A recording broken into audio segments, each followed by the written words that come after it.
नमस्कार, मैं केशव राय।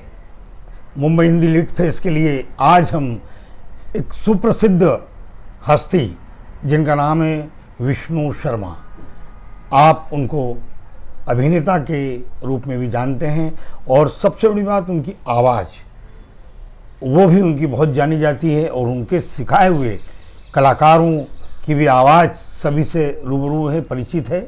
तो विष्णु शर्मा जी लेखक, निर्देशक, अभिनेता और वॉइस कल्चर के एक्सपर्ट हैं। आज जो हम देखते हैं कि आज रियलिटी शो या वक्ताओं को जो आमंत्रित किया जाता है उसमें उनकी वॉइस का बहुत बड़ा अहम रोल होता है। और दूसरी बात, हमारी फिल्म इंडस्ट्री में कलाकार तो ठीक हैं, लेकिन जो सुपरस्टार हैं, बड़े बड़े स्टार हैं, कई वर्षों से फिल्में कर रहे हैं, कई हिट फिल्में देने के बाद भी उन्हें डिक्शन की क्लासेस लेना पड़ती है। तो इसी सिलसिले में आज हम विष्णु शर्मा जी से बातचीत कर रहे हैं। नमस्कार सर। नमस्कार। हम जो मुंबई हिंदी लिट फेस्ट के लिए आपको आमंत्रित भी कर रहे हैं और वहाँ पर हम एक सत्र रखेंगे वॉइस कल्चर का, और वॉइस कल्चर के आप एक्सपर्ट हैं।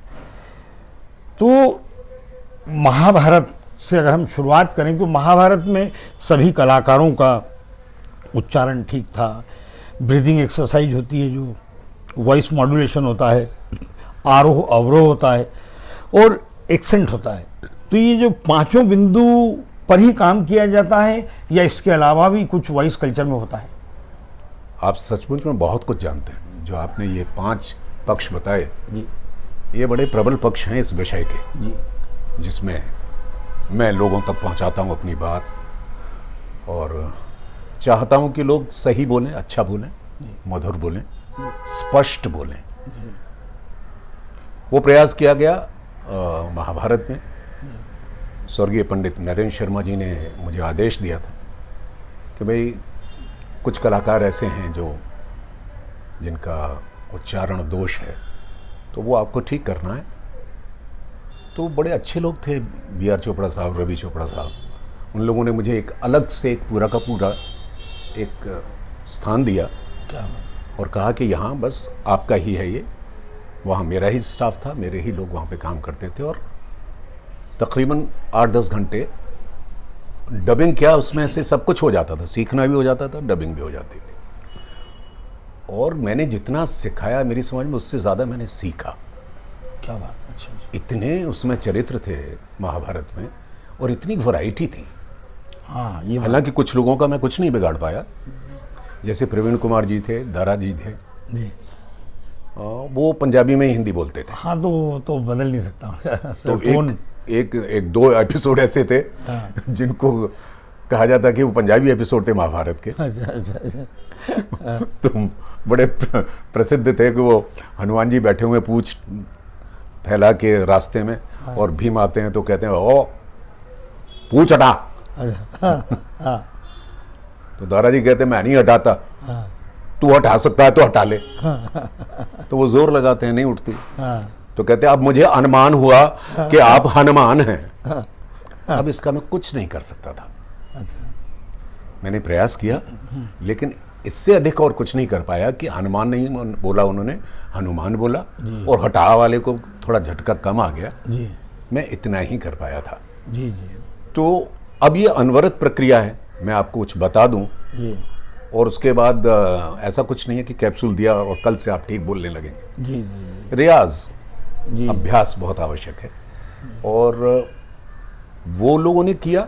मैं इसलिए कह रहा हूं कि बहुत सारे लोग उसमें ऐसे थे जो कमाल थे। जैसे कृष्ण का जो रोल किया था, जी, कमाल था उसका। एक तो उसकी माता, मुझे याद है कि संस्कृत की अध्यापिका थी, सो उसका जो उच्चारण था जी, वो बिल्कुल भी मराठी वाला नहीं था। किसी भी तरह से कहीं भी कृपा और गुरुह कहीं नहीं था। जी, जी, ये कोई बुराई नहीं है, एक डायलेक्ट है, एक भाषा के में एक प्रयोग है जी, जिसका हम कुछ नहीं कर सकते और हमें उसको क्रिटिसाइज करना भी नहीं चाहिए। जी, जो मराठी लोग बोलते हैं वो बोलते हैं, कोई बात। लेकिन उसने शुद्ध बिल्कुल कृपा और गृह और जहाँ विसर्ग थे, जहाँ हलंत थे, बहुत बढ़िया। फिर भीष्म का रोल कर रहे थे खन्ना साहब, उन्होंने भी कमाल किया। मुझे याद है कि जब हम वो प्रतिज्ञा करवा रहे थे उनसे तो तकरीबन 22 टेक लिए हमने। उनकी गलती नहीं थी, पर ऐसा नहीं लग रहा था कि वो सारा विश्व इस प्रतिज्ञा को देखेगा। बोलने का अंदाज, ढंग, वो जो क्रिसेंडो था, जो वो उसे भी नहीं लगता था, मुझे भी नहीं लगता था, और हम करते रहे और अंततः हमने, मेरी समझ 7वां या 8वां एक टेक था जो हमने लिया। और बाद में वो हुआ कि मुकेश खन्ना जहाँ भी जाते थे तो लोग कहते थे कि साहब प्रतिज्ञा हो जाए।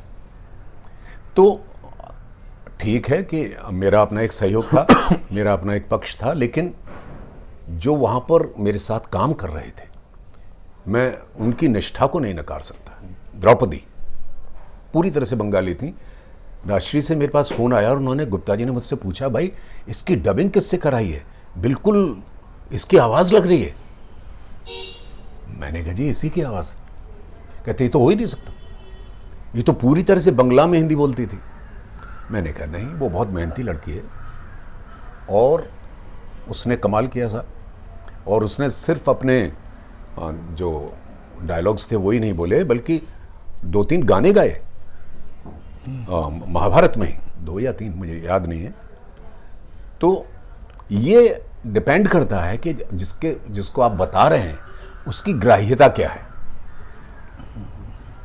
तो आपको अच्छे स्टूडेंट मिलते हैं तो रिजल्ट भी अच्छा आता है। जी।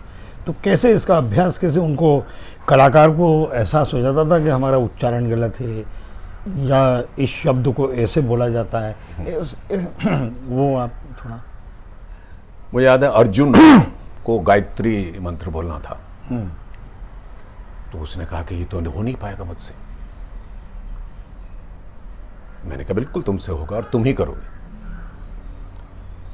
बोले यार आप क्या बात कर रहे हैं। मैंने कहा घबराने की क्या बात है, मैं बैठा हूं ना, तुम मेरे साथ रहो, बस डरो मत कि ये कैसे बोलूंगा, ये कैसे बोलूंगा। नहीं, कुछ नहीं होगा, एक एक शब्द बोलेंगे हम। दुनिया का कोई भी शब्द जिसका उच्चारण आपसे ना आता हो, उसके हिज्जे कर दीजिए, उसका संधि विच्छेद कर दीजिए, उसका विग्रह कर दीजिए, अलग अलग कर दीजिए, फिर जोड़ दीजिए। तो कोई भी दुनिया का शब्द आप बोल सकते हैं। मुझे लगता है सभी ने वो डिक्शनरी देखी होगी ऑक्सफोर्ड की। तो उसमें जब किसी वर्ड का मतलब बताते हैं तो उसको ब्रेक करके बताते हैं। जैसे एग्जीबिशन है तो एग्ज हे बिशन, ये 3 टुकड़े उन्होंने किए और फिर उन्होंने बताया कि ये इसका ओरिजिन ये है, ये यहाँ से आया है और ये इस तरह से बोला जाएगा। जी जी। तो वो डिक्शनरी अपने आप में एक कमाल है। हालांकि उस बारीकी को कोई नोटिस नहीं करता है, पता नहीं क्यों, लेकिन जो नोटिस करेंगे तो वो दुनिया का कोई भी शब्द बोल सकते हैं। ये ब्रीदिंग एक्सरसाइज क्यों? ये तो योग का ही हिस्सा है। अच्छा। और क्योंकि इसको लंग पावर कहते हैं।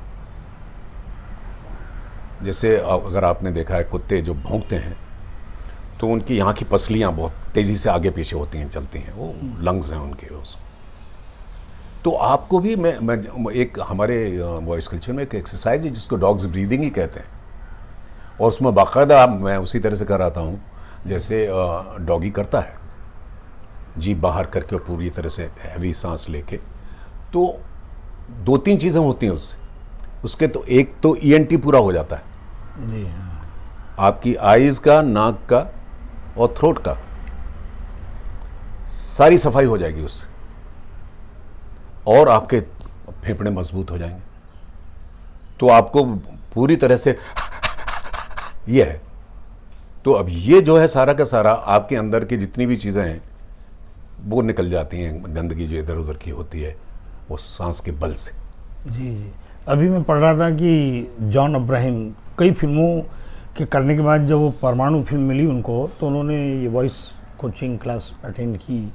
तो जो पवन कुमार नाम है उनका, जिन्होंने उनको ट्रेन किया, उन्होंने कहा मुझे सरप्राइज है कि आप इतने स्थापित कलाकार होने के बाद अब आपको डिक्शन की क्यों ज़रूरत पड़ी। उन्होंने कहा मैं मेरी खूबियाँ और खामियाँ दोनों जानता हूँ, इसलिए मुझे ज़रूरत है। तो किया। तो क्या हुआ होगा उनको, कहीं ना कहीं अपनी जो संवाद अदायगी, जिस तरह से उसका प्रभाव पड़ना चाहिए, क्या वैसा प्रभाव नहीं पड़ रहा होगा, या उनको लग रहा होगा कहीं ना कहीं ये कमी है? ये बहुत अच्छी बात, बहुत ईमानदार है अपने एक्सप्रेशन में जॉन। जी। और पहले मेरे पास भी आया था, पर उस समय मेरे पास समय नहीं था, तो वो आया और मेरे डॉगी के साथ खेलता रहा काफ़ी देर तक और कहने लगा कि सर किसी तरह से कीजिए। मैंने कहा मेरा कमिटमेंट है, मैं कुछ कर नहीं सकता, लेकिन मुझे बड़ा अच्छा लगता अगर तुम मेरे पास आते। और अगर, क्योंकि उसकी कोई फिल्म शुरू होने वाली थी, परमाणु नहीं, उससे बहुत पहले, बहुत शुरू की बात है। पहले परमाणु तो बहुत, जब शुरुआत हुई थी इसके करियर की, अच्छा, तब की बात कर रहा हूँ। धर्मेश तिवारी हमारे एक मित्र थे जो अब नहीं रहे, उन्होंने मेरे पास भेजा था कि तुम जाओ वहाँ से, तुमको डिक्शन का। असलियत में हम सिर्फ डिक्शन को ही सब कुछ समझ लेते हैं, ऐसा नहीं है। आपकी आवाज़ और आपकी बॉडी लैंग्वेज दोनों का सामंजस्य है, ये दोनों का सिंक है।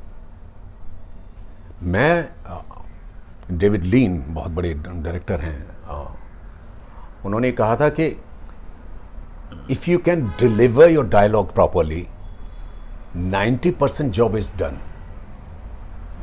Rest is the presentation of your personality. तो ये उन्होंने इसलिए कहा था कि जब आप जो बोल रहे हैं, अगर वो मन से बोल रहे हैं तो वो चेहरे पर भी वही आएगा। तो अगर आपने अदाकारी करनी है और अच्छी तरह से आपने डायलॉग याद कर लिया है और उसका मर्म जान लिया है, तो उसकी डिलीवरी में ही सब कुछ आ जाएगा। बाकी तो फिर स्टार्स होते हैं अपने अपने। हाँ, जैसे राजकुमार को डायरेक्ट में जाना जाता है, तो उनकी कुछ अलग से तैयारी होती थी। उनकी वजह से तो मुझे जेल हो जाती थी एक बार। अच्छा। मैं दिल्ली में था और साप्ताहिक हिंदुस्तान में एक स्तंभ लिख रहा था, फिल्मों से ताल्लुक़ रखता था। तो उस टाइम पे ऐसा नहीं होता था कि हर फ्राइडे फिल्म रिलीज़ हो रही है, वो अब हो गया, पहले नहीं होता था ऐसा। तो बीच बीच में कुछ और लिखते रहते थे। तो मेरे मन में पता नहीं क्या है, देव साहब बहुत बड़े स्टार और राजकुमार साहब, मैंने दोनों के लिए कहा कि ये स्टार हैं, एक्टर नहीं है। ये बहुत बड़ा स्टेटमेंट था और बहुत तहलका मचा इसका, बहुत चर्चा हुई, बड़े लेटर्स आए इसके। ये बात राजकुमार साहब तक पहुंच गई। देव साहब ने कुछ नहीं कहा, राजकुमार साहब के यहाँ से नोटिस आ गया। तो मुझसे संपादक बोले, भाई आप माफ़ी मांग लीजिए। मैंने कहा मैं तो नहीं मांगूंगा सर, क्योंकि मेरे बॉस आप हैं, आपने इसको अप्रूव कर दिया, मेरे लिए समाप्त है यहाँ पे। अगर आप मना करते तो नहीं छपता, आपने छापा है, आप माफ़ी मांगिए, मेरी तरफ से मत मांगिए। I am ready to fight the case, मुझे कोई इसमें दिक्कत नहीं। क्योंकि इतने बड़े स्टार थे राजकुमार साहब कि उनके जूते अगर फ्रेम में आते थे तो लोग तालियां बजाते थे जी। अगर याद हो आपको, एक हमराज फिल्म थी जिसमें सीढ़ियों से वो नीचे चल के आते हैं और जैसे उनके जूते आते हैं हॉल में तालियां बज रही, ये स्टारडम था उनका। लेकिन वो उनकी स्पीच थर्ड पर्सन में होती थी। जैसे आप मुझसे पूछिए आप कैसे हैं, मुझसे पूछिए आप कैसे हैं, हम ठीक हैं। अब इधर कौन है? मैं मुखातिब तो आपसे हो रहा हूं ना, आप मेरे समक्ष बैठे हुए हैं, तो मैं ये फर्स्ट पर्सन में ही बात करूंगा ना। तो वो मैंने पकड़ लिया था उनका, हालांकि वो भी उनके स्टारडम का उनका एक स्टाइल था। मैंने ये नहीं कहा था कि उनका स्टाइल बेकार है, अरे क्या बात है, उस स्टाइल की वजह से वो जाने जाते थे। लेकिन उनको बुरा लगा था उस बात का, और फिर मैंने यहाँ पर आकर उनसे माफ़ी भी मांगी थी एक बार। महाभारत, तो आप तो इतने सीनियर कलाकार हैं, इन दिनों जो आप कल्चर वाइज में जो ट्रेनिंग दे रहे हैं बच्चों को, आज की नई पीढ़ी को, उच्चारण को लेकर या कल्चर वाइज को लेकर जो 5-7 बिंदु हैं, इस पर नई पीढ़ी तैयार होकर आती है या तैयारी करती है? एक बड़ी विडंबना है जी कि आपका बालक सीखे कहाँ से। आपका उच्चारण नहीं सही है, मैं आपके ऊपर नहीं कह रहा हूँ, किसी भी पिता का उच्चारण सही नहीं, आस पड़ोस का उच्चारण ठीक नहीं है, जिस अध्यापक के पास जा रहे हैं उसका उच्चारण ठीक नहीं है। बहुत अच्छी बात, वाह। वो कहाँ से सीखेगा? कहाँ से? इसलिए मैं ये कहता हूँ कि मैं, जब मेरे पास लोग आते हैं, कभी कभी मेरे से नाराज़ हो जाते हैं कि साहब आप कलेक्टिव क्लासेस क्यों नहीं लेते। मैंने कहा भाई मुझे कलेक्टिव क्लासेस वाली बात है नहीं ना इसमें, एक्टिंग में मुझे रिजल्ट देना है। मेरे पास जो आदमी आ रहा है मैं उसको कोई सर्टिफिकेट नहीं देता हूँ, वो अपनी रिपोर्ट खुद बनाता है। मैं जो भी कुछ सिखाता हूँ वो उसको रिकॉर्ड करता है, और जो होमवर्क होता है वो भी रिकॉर्ड करता है। तो वो कहाँ से शुरू हुआ और कहाँ तक गया वो ही उसका सर्टिफिकेट है। वो 2 महीने का मेरा जो कोर्स होता है वो उसके पास रिकॉर्डेड होता है, तो वो ये नहीं कह सकता कि आपने मुझे क्या सिखाया। जी मैं ये कह सकता हूँ कि मैंने तुम्हें ये सिखाया, और या उसको ये पता रहेगा कि उसने ये सीखा। तो ज़्यादातर होता ही है कि भाई कलेक्टिव क्लासेस में तो 1-2 निकल जाएंगे, तो बेचारे जो इंटरेस्ट लेते हैं वो मुझे याद है कि ऋतिक रोशन, हम करण अर्जुन कर रहे थे, मैं और अमरीश पुरी जी। उस लड़के का कमाल देखना था, उसकी सीरियसनेस, उसको थोड़ा सा लिस्प था, ऋतिक का। तो मेरे पास बैठ जाता था, सर बताइए। हाँ, ऋतिक और अजय देवगन का भी सुना है। हाँ, अजय ने तो बहुत इतना ज़्यादा नहीं था, थोड़ा हल्का सा नहीं था। तो ऋतिक में क्या था? ऋतिक में थोड़ा प्रॉब्लम थी, वो लिस्प कहते हैं उसको, होल्डिंग बैक। जी अच्छा। आपकी स्पीच, उसके कारण भी 2 हैं, उसके लिए भी माता पिता जिम्मेदार होते हैं। तो ये बराबर ऋतिक का मैं एक कारण बता रहा हूं, और ये सबके लिए है जो भी सुन रहे हैं मुझे, कि आप अपने बच्चे को अधिक डांटेंगे या बहुत अधिक प्यार करेंगे तो उसकी भाषा, उसका डिक्शन, उसका बोलने का अंदाज खराब हो जाएगा। अच्छा। क्योंकि आप बच्चे को जब बहुत लाड़ कर रहे हैं तो क्या करते हैं आप? कैसे मिले बच्चे, ये तंदूक में लेके आया, ये गिलास लेना, गिलास। बिगाड़ रहे हैं भाषा। अरे गिलास है यार, गिलास बोलो। अरे वाह, क्या बात, गिलास कहाँ से आ गया भाई? बहुत अच्छी बात, वाह वाह वाह। तो लुल्लू मुन्नू कुट्टू पुट्टू, अरे ये क्या है भाई? बहुत अच्छी बात बोली आपने। तो अब वो भी जब ऐसे बोलता है तो उसको लगता है मैं बहुत कमाल कर रहा हूँ। बोलो बेटा इनके सामने, बोले तंदूक, बोले तंदूक, संदूक को आप तंदूक बुलवा रहे हैं उससे, वो सोच रहा है कि यार कमाल है, ये बहुत अच्छा है। तो मुझे ऐसा लगता है, मैं कह नहीं सकता, वो गुड्डू जी ज़्यादा जानते होंगे, उनके पिता, कि बहुत ज़्यादा लाड़ किया होगा तो वो लिस्ट पैदा हो जाता है। आप देखिए पुरानी जितनी हीरोइंस हैं, वो जब भी प्यार से बात करती हैं तो ऐसा लगता था ये किसी का मजाक बनाई। कैसी हो, कहाँ गई थी तू, अच्छा तो मिल के आ रही हो, क्या ज़रूरत है इसकी?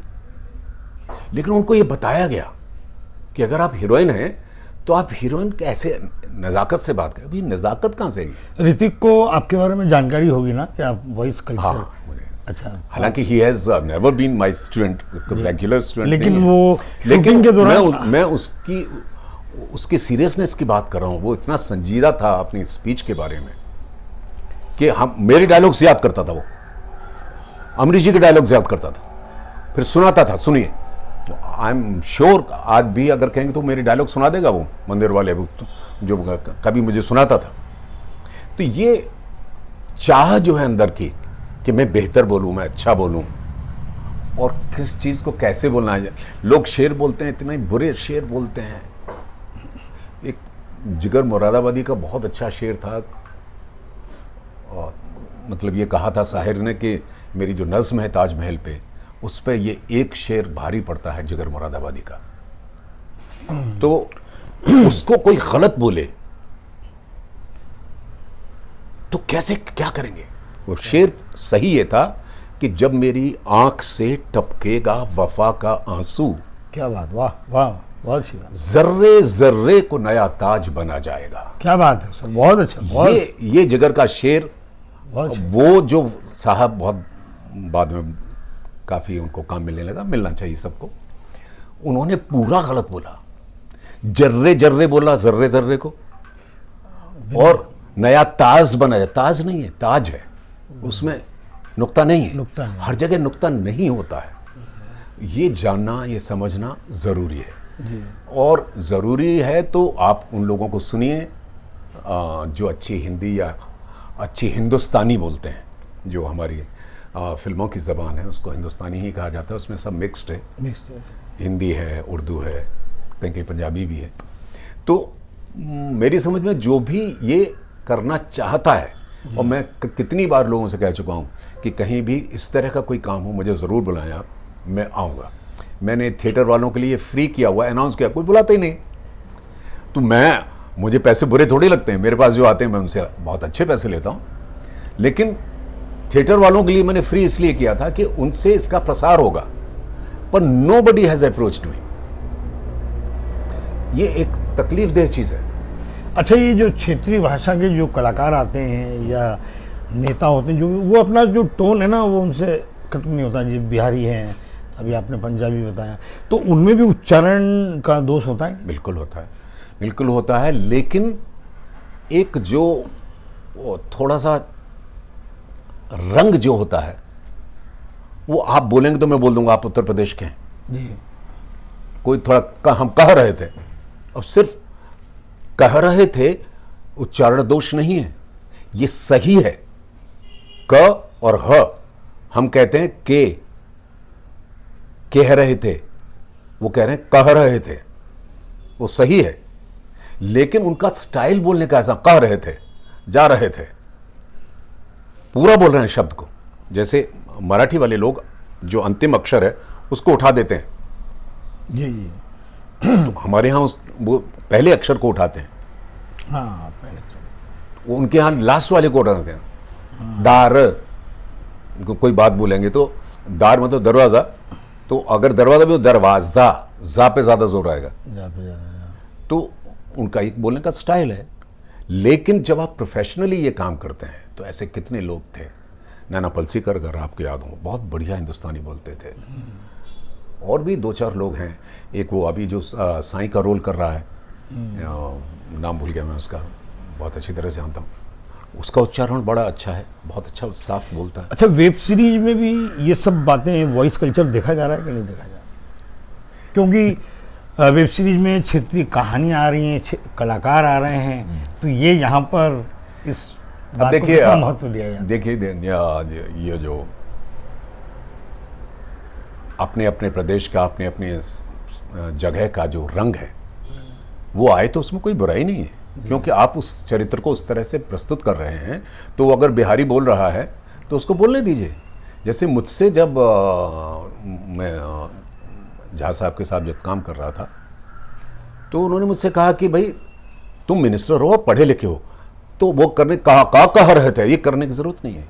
अच्छा, हाँ, तो तुम थोड़ा सा रखना उसमें कि हम कह दिए ना आपसे, कर लीजिएगा ना, इतना काफ़ी है, क्योंकि आप पढ़े लिखे आदमी हैं। आप वो जब गांव का चरित्र करेंगे तो उस तरह से कहिए, तो उस तरह का। हाँ, लेकिन लोग तो शुरू से कह दिया, अरे ऐसा कौन बोलता है? कोई बिहारी ऐसे बोलता है? बहुत अच्छी बात वाली, बहुत अच्छी ऐसे बात। कोई नहीं बोलता लेकिन है जी, बहुत अच्छी बात है। तो आज की नई पीढ़ी को आप क्या संदेश देना चाहेंगे वॉइस कल्चर को लेकर? भाई मैं ये कहना चाहता हूँ कि अगर आप प्रोफेशनली कोई काम कर रहे हैं, व्यावसायिक तौर पर आप कोई भी काम कर रहे हैं, तो लोग आपको फॉलो करते हैं। अगर मैं किसी से कहूँ कि ये गलत बोला है तो कहेंगे नहीं साहब, फलाने आदमी ने ये बोला था। आप कैसे कह सकते हैं? इतना बड़ा स्टार है, गलत बोलेगा? कई बार अर्थ का अनर्थ हो जाता है। बिल्कुल हो जाता है। तो ये जिम्मेदारी है परफॉर्मर्स की, सिंगर्स की। पहले तो ये होता था कि जो गीतकार होते थे ये बताते थे, आजकल तो गानों में गलत आने लगा है, तो क्योंकि वहां पर कोई बताने वाला नहीं होता है। तो मैं यही आप सभी से कहना चाहूँगा, जितने भी लोग मुझे सुनेंगे देखेंगे, कि भाई जो काम आप व्यावसायिक तौर पर कर रहे हैं उसके लिए ये एक बहुत बड़ा हिस्सा है। आप इसमें रुचि लीजिए, आप जानिए, बहुत सारे तरीक़े हैं जानने के। उन लोगों की फिल्में देखिए जो बहुत अच्छा बोलते हैं, दिलीप साहब हैं, अमिताभ बच्चन साहब हैं, बहुत बढ़िया बोलते हैं, शाहरुख बहुत अच्छा बोलते हैं। जिनको ललक है, जो बोलना अच्छा चाहते हैं, जो परफॉर्म अच्छा करना चाहते हैं, उनका उच्चारण भी अगर अच्छा हो तो चार चांद लग जाते हैं। अंतिम सवाल सर, आज के दौर में वक्ता के रूप में बहुत प्रसिद्धि और पैसा है, 5-5, 10-10 लाख रुपये वक्ता को दिए जाते हैं। तो एक तरफ वक्ता है, दूसरी तरफ कवि है, तीसरी तरफ कलाकार है। अगर इन तीनों में किस पर ज़्यादा भाषा में पकड़ होती है? इन तीनों में कौन ज़्यादा मेहनत करता है भाषा के लिए, अपनी बात और अपनी अभिव्यक्ति जो वो कहना चाहता है और वो सुनाना चाहता है, किस करना तो सभी को चाहिए, जितने भी नाम लिए हैं, जितने भी पेशे आपने जी जिनका जिक्र किया आपने, जी। इन सभी को ये करना चाहिए कि वो अपनी भाषा को उस तरह से प्रस्तुत करें कि लोग कहें कि यार ये क्या बोलते हैं। क्यों वक्ता को तो आधे घंटे या 30 मिनट भाषण देना होता है, और उसकी तो भाषा पर जितनी पकड़ होगी, नियंत्रण होगा, तो ही वो अपनी बात को। मैं इसका छोटा सा उदाहरण दे दूं आपको, और मैं नाम नहीं लूँगा उस चैनल का भी, रेडियो चैनल का, और उस लड़के का भी। उसने श्रोता को हरामी बोल दिया ऑनलाइन, जब चल रहा है सब कुछ, और वो श्रोता से बोल के तू बड़ा हरामी है। मुझे बड़ा अजीब लगा। तो एक वर्कशॉप हुआ, उसी चैनल ने मुझे बुलाया था, तो वो वहीं बैठा हुआ था। मैंने उससे पूछा कि बेटा तुम हरामी शब्द का अर्थ जानते हो? कहते हाँ। मैंने कहा क्या अर्थ है? कहते बदमाश, शैतान। मैंने कहा फिर तुम्हारा दोष नहीं है। क्यों सर? मैंने कहा हरामी का मतलब, मैं अभी अंग्रेजी में बताऊंगा तो तुम्हें बड़ा अजीब लगेगा कि मैंने ऐसा क्यों किया। नहीं सर बताइए। मैंने कहा इट मीन्स बास्टर्ड। क्या बात कर रहे हैं सर? अब बताइए किसका दोष है?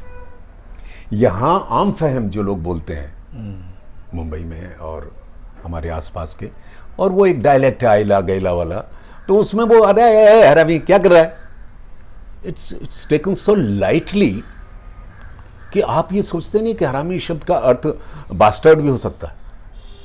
तो ये चीज़ें हैं। ये जो अवेयरनेस है, मैं हमेशा कहीं भी जहाँ भी जाता हूँ, हिंदी के वाले लोग बुलाते हैं हिंदी दिवस पर या जो भी, जहाँ भी, मैं तो कहता हूँ हिंदी दिवस का कॉन्सेप्ट ही बड़ा अजीब है, क्योंकि हर दिवस हिंदी दिवस होना चाहिए। और हिंदी से अगर प्यार करते हैं तो पूरी तरह से कीजिए यार, खुल के कीजिए। उस पर शर्मिंदा मत होइए कि साहब मैं हिंदी बोल रहा हूँ और अंग्रेज़ी बोलूँगा तो पता नहीं क्या हो जाएगा। अंग्रेज़ी कोई बुरी भाषा नहीं है, बोलिए, लेकिन हिंदी अपनी भाषा है, उससे प्यार कीजिए, उसको अपनाइए। चलिए सर, तो आपको 8, 9, 10 तारीख को सुनने का अवसर प्राप्त होगा सर। धन्यवाद सर।